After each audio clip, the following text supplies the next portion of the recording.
Good morning. I'm Pastor Steve of the Warrior Christian Fellowship. I welcome you to our devotion time today. I'm getting started a little late today. I had a meeting at the church this morning as we're planning to open our church up for worship again on the first Sunday in July. So I hope you can join us. Check us out at www.wcfri.org. Learn a little more about us if you're not a member. And if you're not, we hope that you can come and worship with us and provide a church home for you. I want to read you something out of John chapter 12, verse 24 through 26. It says, "Truly, truly, I say to you, unless a grain of wheat falls into the earth and dries, it remains alone. But if it dies, it bears much fruit. He who loves his life loses it, and he who hates his life in this world will keep it to the life eternal. If anyone serves me, he must follow me. And where I am, there my servant will be also. If anyone serves me, the Father will honor him." Jesus said unless a seed goes into the ground, it won't die and reproduce fruit. He says unless we follow him, we won't be doing much. You know what an axiom is? It's a governing principle. It's a rule of thumb. Some axioms that I could think of are birds fly, water's wet, fire's hot, what goes up must come down. And the one relevant to this, with our stewardship to the Lord, is a man reaps what he sows. It's as real as any others, but it's not believed to the same degree. I mean, everybody knows water's wet, but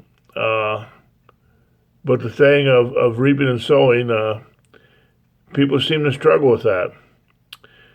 And we reap what we sow in all of life, not just where money's concerned.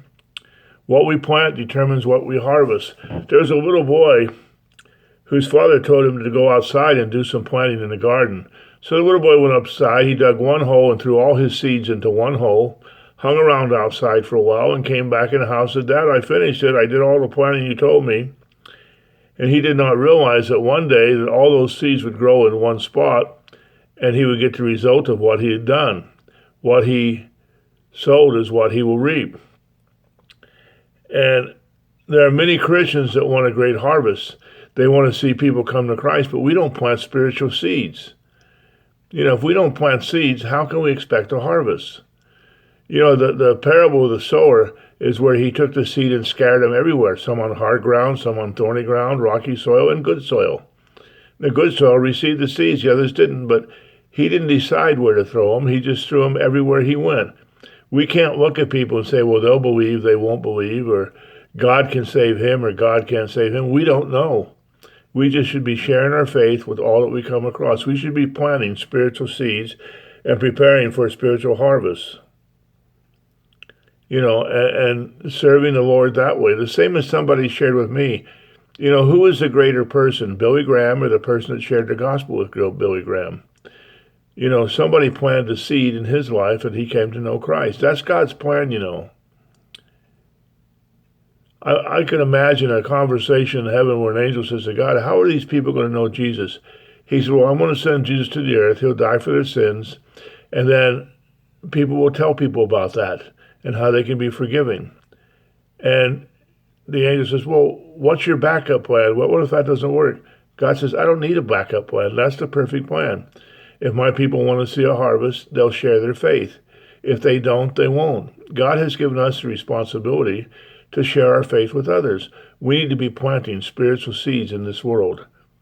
One of the problems we're having right now because of this recent murder of the man in Minneapolis and all the problems in this country, it's not going to be solved by our government. It's not going to be solved by rules and regulations, although those things can help. It'll solve when people's hearts change. When we start planting seeds of love for one another, to all people, not just the people we like, even the people that we don't care for. We should, as Jesus did, love, because if people are good enough for Jesus, they should be good enough for us. Let's plant spiritual seeds and watch how the world can change if all the church would get active at doing the will of God. I hope this devotion was helpful for you today, and I hope you have a wonderful day. I hope you join us again tomorrow. May God bless you until then. Have a great day.